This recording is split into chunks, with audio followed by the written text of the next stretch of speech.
everybody. Welcome to Honestly Bilal. I'm your host, Bilal Ahmed, and I'm a fourth-year medical student at the University of Toledo. This is Honestly Bilal, the show for the aspiring ophthalmologist, where I talk to medical students interested in ophthalmology. I talk to residents who are training in ophthalmology, and sometimes, if I'm lucky, I talk to current ophthalmologists in the field. Today, I'm joined by Dr. Preeya Gupta. Dr. Gupta is an Associate Professor of Ophthalmology at Duke University. She's a cornea and external disease specialist with expertise in dry eye disease, cataract surgery, and cornea transplant. She is a co-author of multiple textbook chapters and published articles. Thanks for joining me. It's an honor to be with you. Oh, thanks so much for having me. Absolutely. So kind of take us back from the very beginning. So why ophthalmology? What drew you to ophthalmology, and how did you kind of find your expertise and niche in dry eye disease? Those are all such great questions. I sort of fell into ophthalmology. I didn't know much about ophthalmology until I was actually a medical student. And I ended up doing summer research in the lab of Dr. Angelo Tana at Northwestern. And he really became a mentor for me within ophthalmology, exposed me to a whole lot of glaucoma and things that just helped me kind of see what the field really is about. Ophthalmology is one of those fields where unless you maybe have a family member or someone you know that kind of introduces you to it early, you might not really get a lot of experience in medical school. And so I was lucky to have that research opportunity. And what I really love about ophthalmology, and I think I always knew going into med school, I wanted to do something where I could do surgery because I like operating. I like being challenged in those ways, but I really love patients. I love seeing people, and I love the opportunity to see them over time and not just see them, for a single transaction necessarily. And I think, the parts about my career that I love today are that, I see someone for cataract surgery, and then I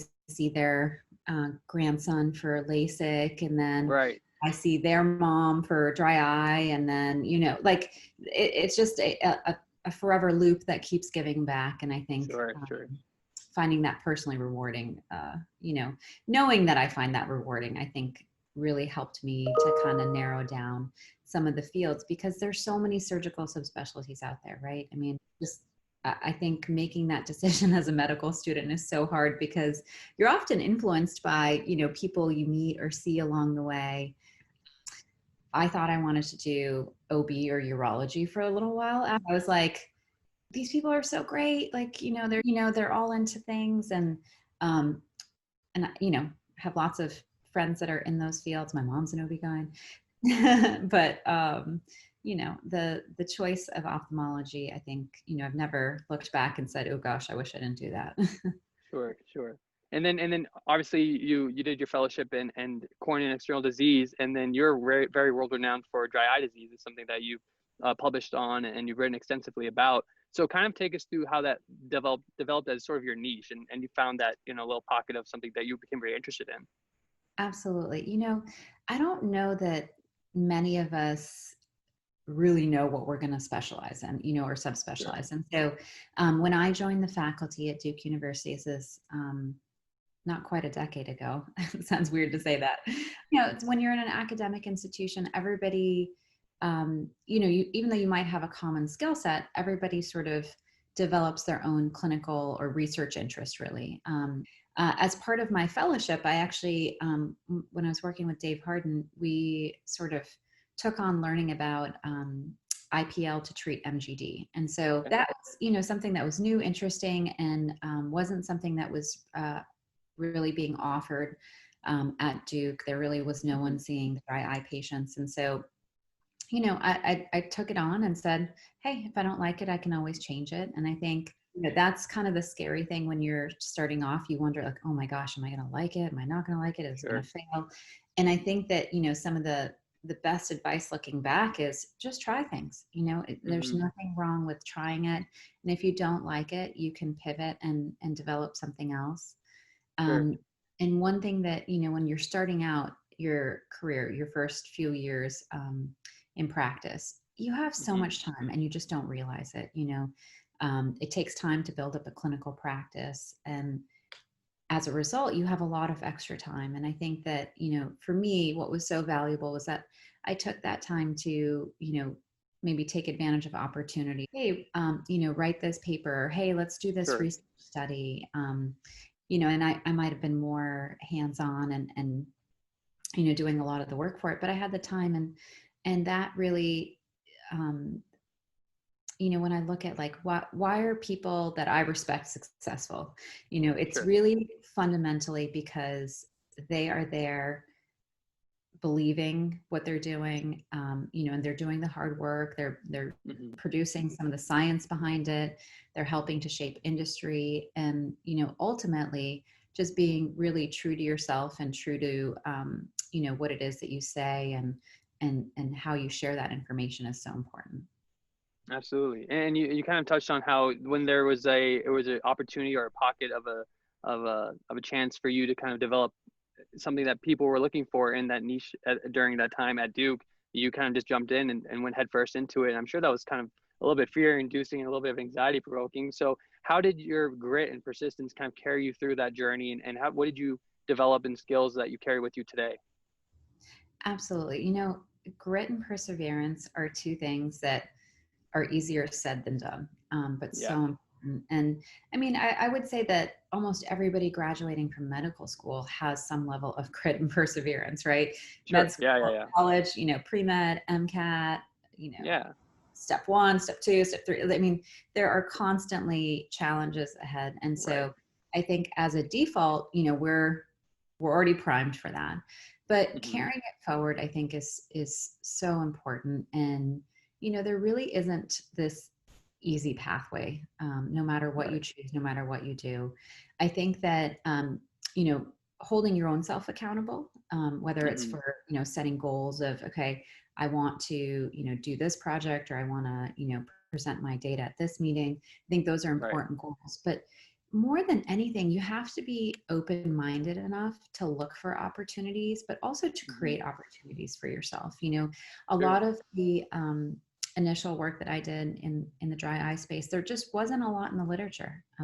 Right. And a lot, sometimes it just takes like, hey, let me just look through PubMed, let me just see what is out there. But also when you're in clinic, I would see patients and say, I wonder if we've thought about this, or and so part of Mm. it is not just like boom boom boom, I'm seeing patients, I'm doing things. You Sure. need a little bit of creative time for yourself, Yeah. to allow yourself to think of ideas and to think of unmet needs, and to believe in yourself that you can actually help to improve those unmet needs. Sure, sure. So it sounds like you kind of you always stayed curious, or you kind of carry that lifelong learning aspect of it in your career, and you still do today. So I think that's encouraging for all of us to keep in mind as we go forward, to not always get buckled down in the application cycle or the interview cycle. Just kind of stay curious too, because in life, I feel like maybe that's kind of the key aspect of it. Yeah. So I'm wondering, when you train with someone like Dick Lindstrom, I'm sure you picked up so many pearls of wisdom that you carry with you today, and you've probably had other mentors along the way. So what has probably been like some of the best mentorship advice that you've received, and how do you carry that forward as a mentor for others when you talk to fellows or medical students or even residents? Yeah, I think that the number one thing that I've picked up from my mentors along the way is creating your own like true voice, and Mm, being honest and really just being yourself, which sounds so cheesy, right? Like, oh, be yourself. But no, no, it's like honestly, like along the way, sometimes you feel pressure to, do sure. something or say something, or, you know, um, conform to thought. And I think Hmm. that, all the mentors that I respect the most are ones that weren't afraid to think differently, Sure. but were open-minded along the way. And, Got it. not you're not going to be right every single time, but if you're open to thinking about things in a different way, I really think that that allows for this transformation of creativity, but also, collegiality. So some of Mm, my of course I have my, my mentors from medical school, from yeah. residency, from fellowship, Sure. but also, Hmm. I look at my peers as mentors as well. Um, you Sure. know, dial it back, not even just like, research and things like that, but like Hmm. life, career, you need to have people that you trust as a sounding board, to say, Right. I've always believed that every 3 to 5 years you should look at your career path, whether in academics or private practice, doesn't matter. But Hmm.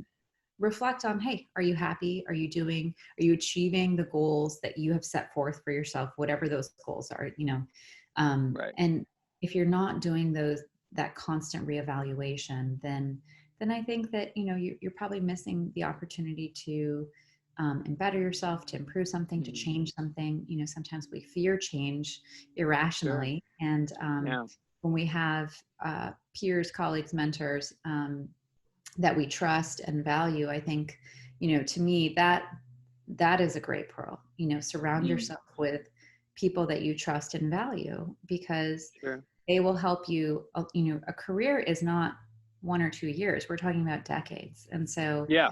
that you're never going to stay the same person over Hmm. the course of 30 or 40 years. And so, Right. you're going to have different needs and wants, and surrounding yourself with people you trust, I think, is just invaluable. That's awesome. Yeah, because I feel like if you're gonna think outside the box, sometimes I feel like I know I've been as a student, I've been scared to ask dumb questions, or I'm afraid to be vulnerable and ask a question or something. But I feel like sometimes it's nice to have peers around you who are like, no, just ask it, go for it, or do things like that. So maybe it 100%. touches on that a little bit. 100%. Yeah. And, it's almost like, as a student, it's hard to even think like that. Hmm. you know, Yeah, it really is. Yeah, you don't but even know how to think sometimes. So yeah. yes, exactly. Or like, hey, is that okay that I'm thinking that? But Right. you know, Right. as you go forward, and I think just part of it's just gaining confidence in Sure. the field and, your choices. But once you're there, I mean, really, as you start a career, I mean, that is such an important part of the career process. Hmm. That's very fair. No, and I think it's a great thing to keep remembering going forward, because I'm early on as a student, but we're looking for those pearls of advice to remember in the back of our head. Dr. Gupta, just to finish up, what are things that excite you about Duke specifically, and then also about ophthalmology and the future of ophthalmology? The future of ophthalmology is just so bright. I say this so often, but I feel fortunate to be in a field that is constantly changing, whether it's drug development, technology. And I Hmm. really think it's because, as ophthalmologists, we're curious people, and Hmm. there's so many entrepreneurial people Right. within ophthalmology that help to shape the space in such a positive direction. And I think Hmm. that, as we look forward, one of the things that I have just been pleasantly surprised with is that anyone can have an idea in ophthalmology. You don't have to Sure. have practiced for 50 years to have an idea. And it really is kind of a state of mind or a state of being. And I have, some colleagues and friends that are just like, always have a notepad, always writing ideas down. Wow. And then I have other colleagues that are like, hey, let me help you poke holes in these ideas. And then I have Hmm. other colleagues that are like, let's bring this, across the finish line. And so, Sure. there is so much innovation that, even for just us regular old clinicians, we benefit from all of the innovation and excitement within ophthalmology. And I think that's sort of like infectious energy. You want to be a part of Yeah. that.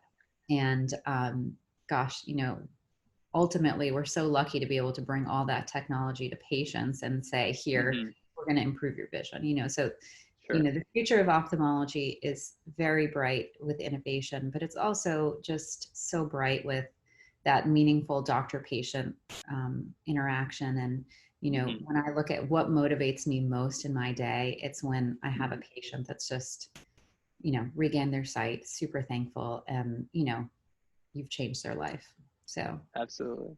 That yeah. sounds awesome. I mean, I think we're all looking forward to the future, to see what's going to be happening next, and to see some of the things that you're looking forward to makes us excited as well.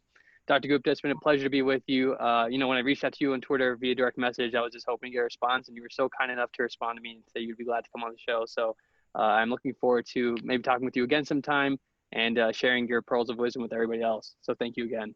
Absolutely. Thank you for having me, and wishing all the students out there the best of luck as they continue to work hard and apply and shape their future. Yeah, we'll need it. So thank you very much.